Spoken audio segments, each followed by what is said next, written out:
Twyla Sarp est une grande danseuse de ballet, grande chorégraphe mondialement reconnue. Elle s'imposait une routine de 2 heures d'entraînement chaque matin dès l'aube.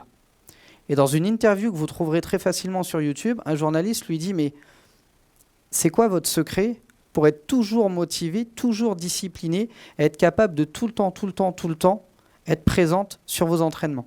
Parce qu'elle a été reconnue parmi ses pairs comme l'athlète la plus disciplinée dans le monde de la danse et de la chorégraphie. Et vous savez ce qu'elle a répondu à ce journaliste de manière très simple et très humble? Elle lui a dit « c'est pas compliqué en fait. Vous regardez mon agenda, je n'ai aucun planning d'entraînement. Je ne me fixe aucune obligation d'aller m'entraîner. Je préviens même pas mes coachs forcément, etc. J'ai aucune obligation sur mon entraînement. Par contre, je m'oblige à faire une chose tous les matins, c'est que dès que le réveil sonne, mon pied frappe le sol, je me lève de mon lit et je descends en bas de chez moi, je monte dans un taxi. C'est tout ce que je fais. Ça me prend moins de 2 minutes. Le réveil sonne, mon pied frappe le sol, je m'habille, je descends, je monte dans un taxi. Une fois que je suis dans mon taxi, je vais vers ma salle d'entraînement et quand je suis arrivé, je ne me pose même pas la question de savoir si j'ai envie de m'entraîner, si je suis motivé, si je suis en forme, si je suis prête, etc. etc. C'est naturel, ça vient tout seul. C'est comme si vous disiez à un artiste « faut que tu ailles en studio tous les matins à l'aube », je peux vous garantir qu'il aurait la flemme d'y aller. Par contre, n'importe quel artiste au monde, vous le mettez dans un studio avec du matos, du son et une bonne vibe, il ne se pose même pas la question de savoir s'il a envie de créer ou pas. Il le fait, c'est naturel. Il n'y a pas longtemps, j'ai vécu un petit peu ce truc-là aussi. J'ai traversé une phase de manque d'inspiration. Autrement dit, dès que je me mettais derrière le clavier, j'avais du mal à créer. Du coup, ça me frustrait, je m'énervais, j'éteignais tout. Et quand je retrouvais du temps de disponible pour retourner créer, j'avais même pas envie d'y aller. J'arrivais même pas à me motiver à aller m'asseoir derrière mon bureau et à commencer à créer.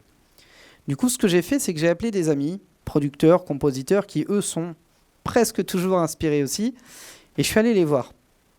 Et j'ai passé plusieurs jours chez les uns ou chez les autres, et j'ai vécu le phénomène dont je viens de vous parler, c'est que, en fait, on se réveillait le matin, on prenait un petit déj, et on allait dans la pièce où il y avait le matos.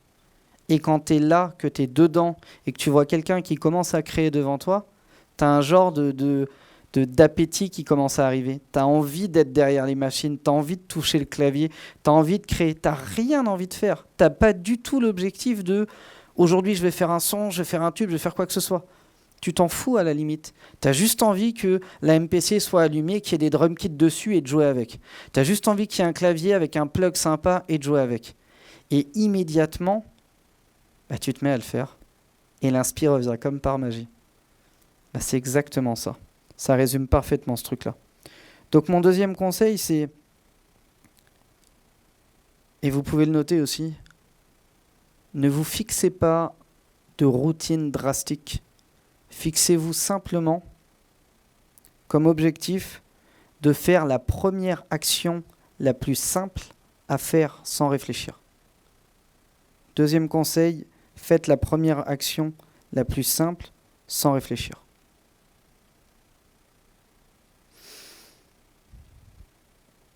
Et en réalité, quand on regarde bien, c'est très simple.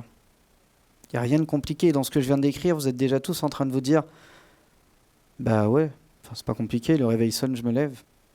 S'il s'agit que de descendre, sortir de chez moi et de prendre un taxi ou de démarrer ma voiture, c'est un jeu d'enfant. C'est simple, mais pourtant la plupart des gens ne le font pas.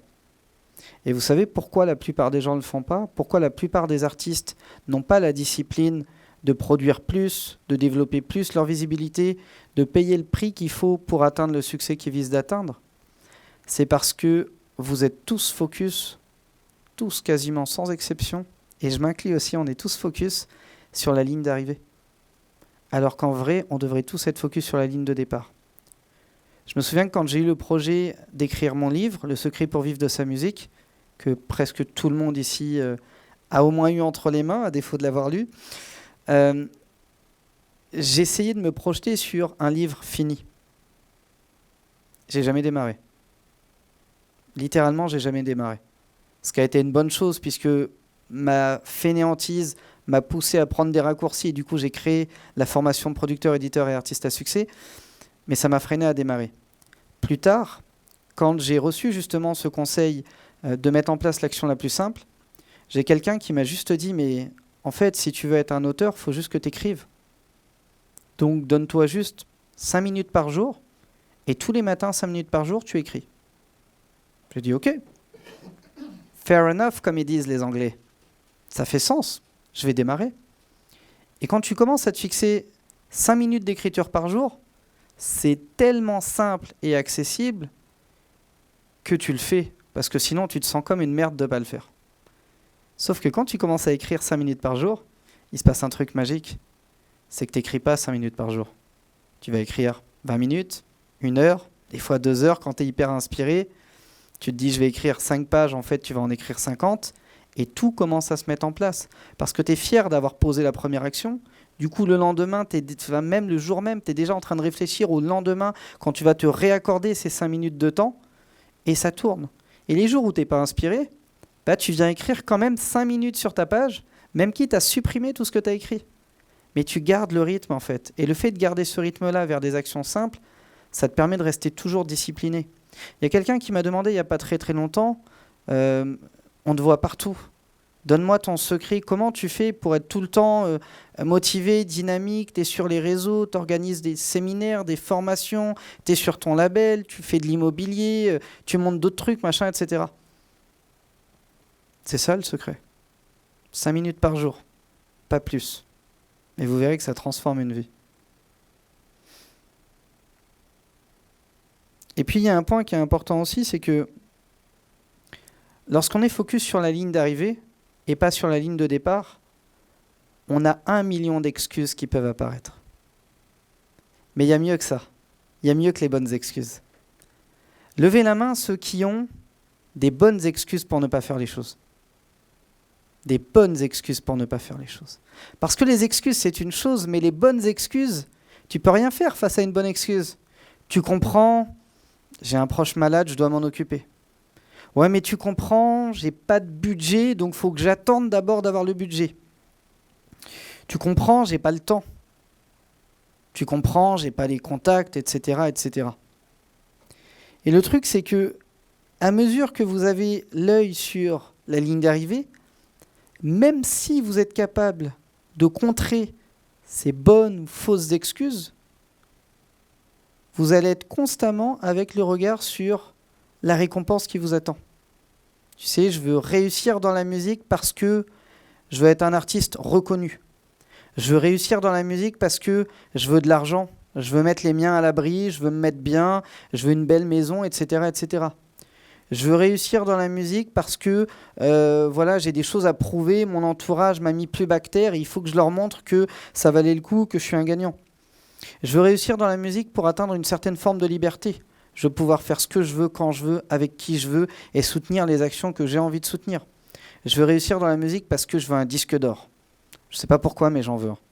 Je veux réussir dans la musique parce que je veux faire une tournée mondiale avec Bill, par exemple. Vous allez être focus constamment sur la récompense qui vous attend, et le fait de ne pas être capable de l'atteindre va tellement vous freiner que vous ne prenez pas de plaisir sur le chemin. Le fait de ne pas prendre de plaisir sur le chemin, ça va vous faire abandonner constamment. Tu prends quelqu'un qui démarre un régime, si au bout de 3 jours, il se sent mal, frustré, fatigué, décalé, en galère et pas bien, il va arrêter.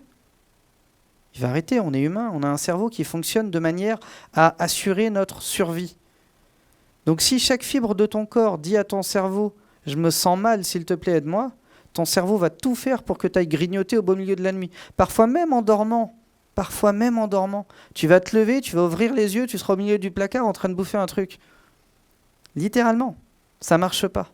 Par contre, quand tu commences à construire une démarche basée sur la ligne de départ et basée sur un parcours, un chemin sur lequel tu vas régulièrement prendre du plaisir, ça marche. Alors mon troisième conseil, et je vais vous donner des outils pour le faire, mon troisième conseil, c'est de chercher un moyen de vous apporter une récompense pour chaque action que vous posez. Prenez le temps de le noter. Troisième conseil, cherchez un moyen de vous apporter une récompense pour chaque action que vous allez mettre en place. Pas pour le résultat de cette action, pour l'action que vous allez poser. Quand je suis dans ma voiture en train d'aller vers la salle de sport, je dois déjà me récompenser pour ça. Peu importe ce que je fais là-bas. Et franchement, ça arrive à tout le monde. Il y a des fois, tu fais des grosses sessions, tu le sens, tu repars, t'es bien, t'es épuisé, t'as bien travaillé, c'est de la bonne fatigue. Et puis des fois, t'es là et tu dis, putain, il n'y a pas quelqu'un qui veut m'appeler, il n'y a pas un truc sur YouTube ou sur Instagram, et t'es sur ta machine, t'as même oublié de faire des répétitions, tu te lèves comme si t'avais terminé. Peu importe, mais t'y es. Vous savez tout ce que vous avez à faire pour réussir. Le problème, c'est que vous n'acceptez pas d'en payer le prix parce que la récompense vient après l'effort. La récompense vient toujours après l'effort. Par exemple, si demain, tu es affamé et que tu roules et que tu vois une grosse pancarte McDo, et on est tous pareils, hein. On va s'arrêter, on va se garer, on va aller au drive, et on va bouffer de la junk food, comme on dit. La récompense immédiate, c'est « je me sens bien, j'ai mangé, en plus j'ai bien aimé ce que j'ai mangé la plupart du temps ». L'impact indirect que vous vivrez dans quelques semaines, quelques mois, voire quelques années, c'est la prise de poids et les problèmes de santé. À l'inverse, quelqu'un qui va s'autodiscipliner immédiatement à avoir une bonne alimentation ne va pas du tout ressentir de récompense immédiate. Parce que sur le moment, ça ne te fera pas perdre de poids, ça ne te fera pas te sentir mieux, ça ne te fera pas être en meilleure santé, etc. Ça met du temps. Encore une fois, le principe de l'élan. Tu pousses sur le tourniquet, tu ne le vois pas tourner tout de suite. Tout va mettre du temps. Donc pour vous aider à mettre en place un système de récompense au quotidien sur toutes les actions que vous allez mener, je vais vous parler de la stratégie de Seinfeld. Je ne sais pas si vous connaissez cet acteur. Il s'appelle Jerry Seinfeld. Et Jerry Seinfeld, c'est un comédien qui, je crois que c'était Oprah Winfrey qui un jour lui a posé la question de lui demander son secret pour être constamment au top dans sa profession. Il a dit, c'est pas compliqué. Le secret pour être le meilleur comédien du monde, c'est d'écrire des blagues tous les jours. C'est pas plus compliqué que ça. C'est d'écrire des blagues tous les jours.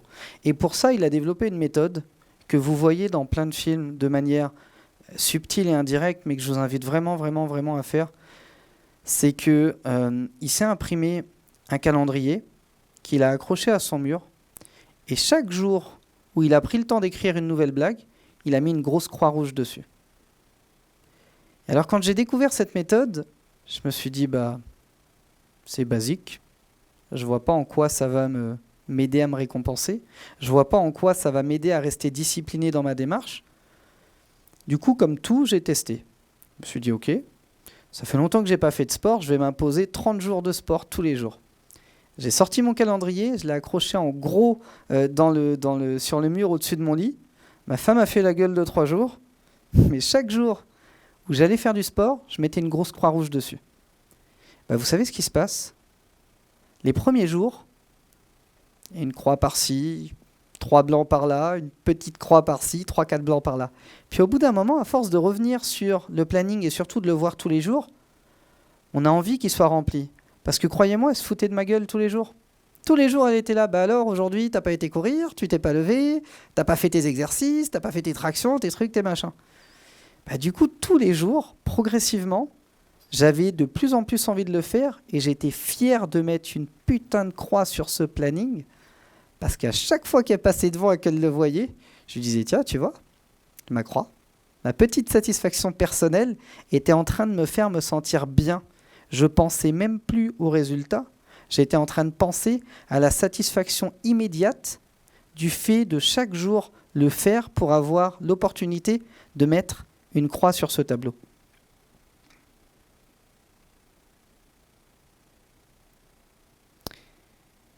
Et maintenant, on va ajouter une petite règle supplémentaire.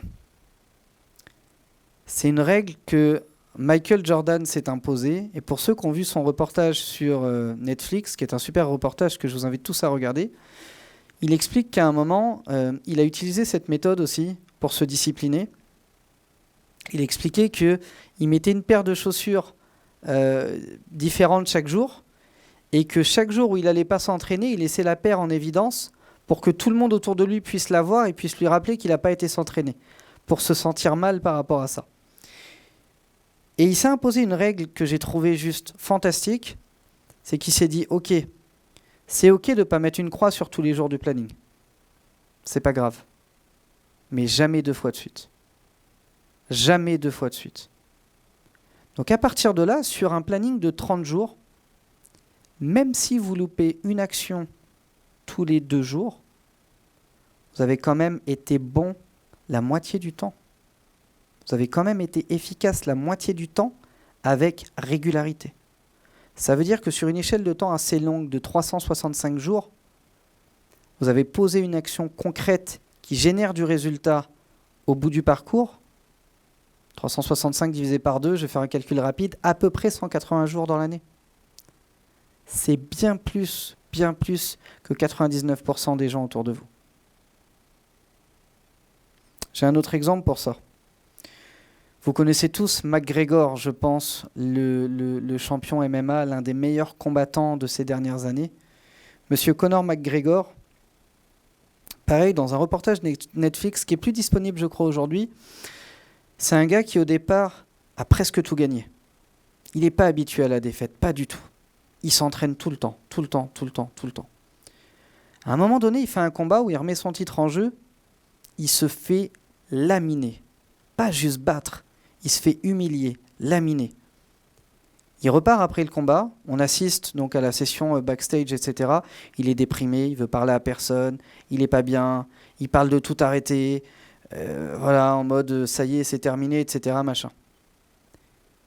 Et puis donc le reportage laisse passer la nuit, et le lendemain, on a une interview de sa femme, où le journaliste lui dit on attendait McGregor, où est-ce qu'il est, machin.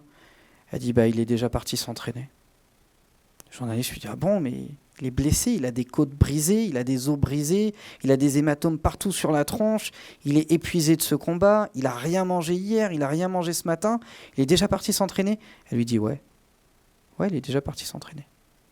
Ça illustre bien à quel point, même quand on se fixe d'avoir une discipline de fer, même quand on échoue quelque part, même quand sur 1, 2 ou 3 journées, vous ne mettez pas cette fameuse croix rouge, c'est pas grave tant que vous êtes capable de repartir. Et ce qui fait les grands champions, les grands artistes, les grands producteurs, les grands entrepreneurs, les grands hommes de cette planète, c'est la rapidité avec laquelle ils enchaînent même après un échec. Tu sors un single, tu connais pas le succès, continue. Tu devais poser des actions tous les jours et depuis 2 jours tu fais rien, repars tout de suite. Tu fais des rendez-vous qui se passent pas bien, continue. N'arrête jamais. Tu sors une vidéo sur YouTube, personne la like, t'as pas de vues, t'as pas d'abonnés, continue. Quoi que vous fassiez, ce qui va faire votre réussite, c'est la rapidité, la faculté avec laquelle vous allez enchaîner malgré l'échec. Donc pour rappel, les 3 conseils que je vous ai demandé de noter, c'est 1. Faites les choses et répétez-les constamment. Silence et répétition, littéralement. 2. La première action doit vous prendre moins de 2 minutes et doit être d'une simplicité enfantine. C'est ça qui va vous lancer dans le principe de l'élan et qui va vous mettre en condition pour bénéficier de toute cette énergie. Et 3, récompensez chacune de vos actions.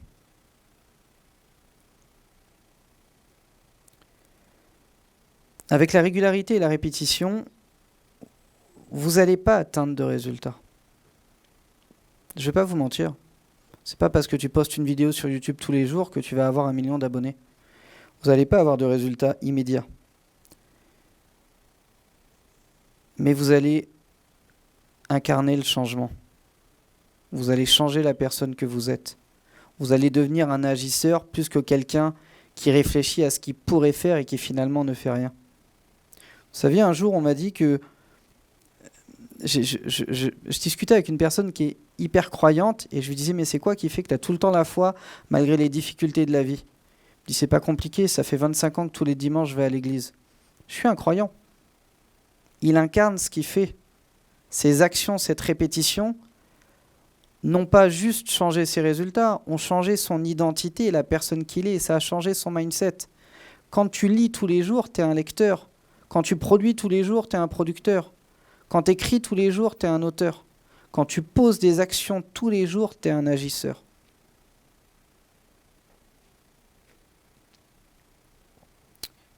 Et le corollaire à ça, c'est que les choses que vous faites une fois disparaissent. Tu sors un son un jour dans ta vie, c'est comme si tu n'avais rien fait. Tu sors même un album un jour dans ta vie, c'est comme si tu n'avais rien fait. Ce qui reste, c'est la répétition. C'est le fait de constamment sortir des choses, constamment être présent, constamment être sur scène, constamment proposer des choses. Donc chaque fois que vous faites une action, c'est comme si, et je vais prendre un parallèle avec l'actualité qui va bientôt nous concerner, des élections présidentielles.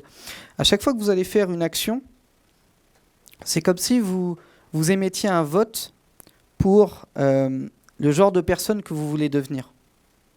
Chaque action, c'est un vote pour le genre de personne que vous voulez devenir. Et plus vous allez accumuler de votes, plus vous avez de chances de gagner techniquement. Donc posez des actions régulièrement. Vous n'avez pas besoin de l'unanimité, vous avez juste besoin de la majorité. C'est pour ça que même si vous posez une action sur 2 prévues, vous avez fait la moitié du job et c'est toujours mieux que rien. Donc pour conclure cette présentation, qui je l'espère vous aura inspiré et motivé, le vrai changement pour dominer le game en 2022, c'est pas un changement de résultat. Ça, à la limite, on s'en fout. C'est pas un changement de processus non plus, ou de méthode, ou de stratégie, ou de choses comme ça. C'est un changement de mindset et de comportement. C'est un changement de mindset et de comportement. Le but, c'est pas de vendre beaucoup d'albums. C'est de devenir un vendeur d'albums. Le but, c'est pas d'avoir des millions de fans. C'est d'avoir une fanbase. Le but, c'est pas de faire de l'art, mais c'est de devenir un artiste. Merci pour votre attention. Merci beaucoup.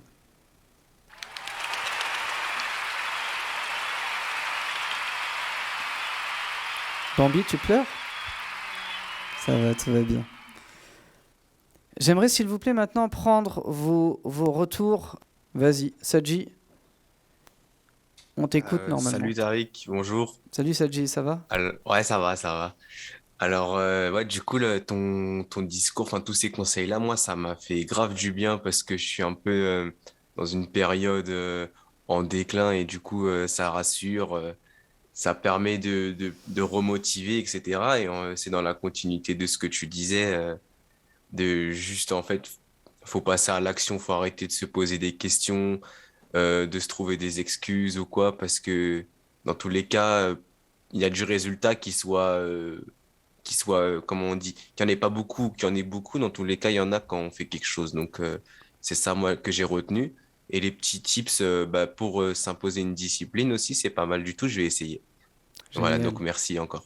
Merci Sadji, merci beaucoup.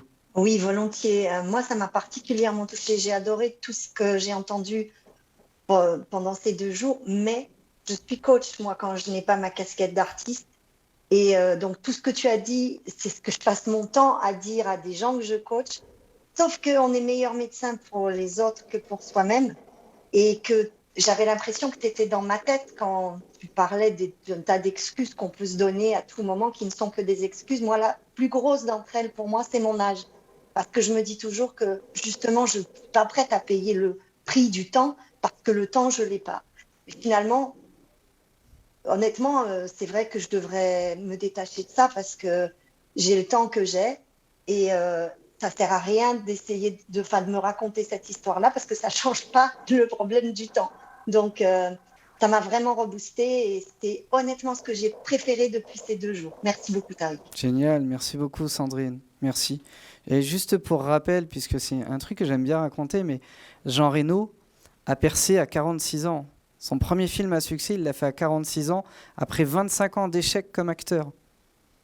Et l'apogée de sa carrière s'est faite plutôt après 50 ans. Donc même si c'est moins simple peut-être, Il n'y a pas de règle dans l'art, hein, comme on dit. Salut Sylvain, ça va? Ça va et toi? Très bien. Bon, moi, on me voit beaucoup, hein, mais je voulais tellement rebondir là-dessus parce que pour moi, tu as dit vraiment quelque chose de clé. C'est les petits efforts, en fait. Et j'ai une petite anecdote par rapport à ça. Moi, ça fait 15 ans que je fais du mixage.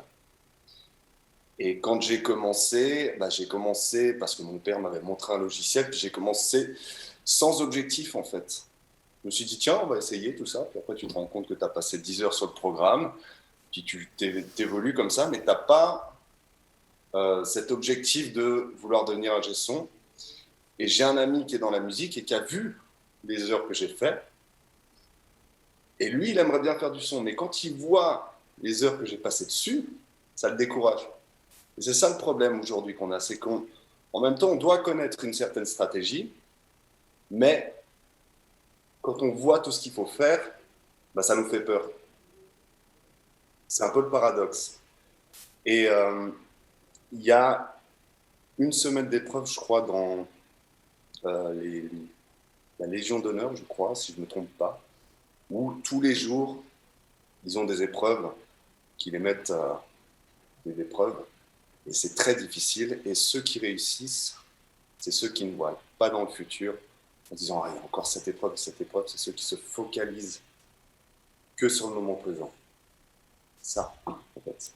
Vraiment se focaliser sur des petites actions et arrêter de voir la montagne grimper petit à petit. C'est ça, C'est, facile à dire. mais c'est très vrai ce que tu dis, parce que j'ai réalisé hier, même il y a 2 jours, quand on a commencé les répétitions pour ce séminaire virtuel, j'ai dit à l'équipe, mais si j'avais vu tout le boulot qu'il y avait, il y en a eu pour plus de 6 mois de travail quotidien, franchement, je ne l'aurais jamais fait. Bah, Mais le fait d'être focus juste sur la ligne de départ, comme tu dis, et de ne pas voir tout ce qu'il y a derrière, bah, ça te permet d'enclencher la chose, de démarrer le passage à l'action, et progressivement de te dire, maintenant, je suis déjà lancé, je ne peux plus m'arrêter. On l'a déjà annoncé, on l'a déjà proposé, on a déjà préconceptualisé le truc. Et c'est ça le principe de l'élan, complètement. et Putain, aujourd'hui, je on a reste. trop de comparaisons, en fait, avec les réseaux sociaux. Euh, donc, en fait, on se compare aux autres et puis on se dit, ah, mais tiens, pour arriver à tel niveau, il faut que je fasse ci, il faut que je fasse ça. Alors oui, il faut le savoir, mais en même temps, il faut un petit peu être ignorant, je crois.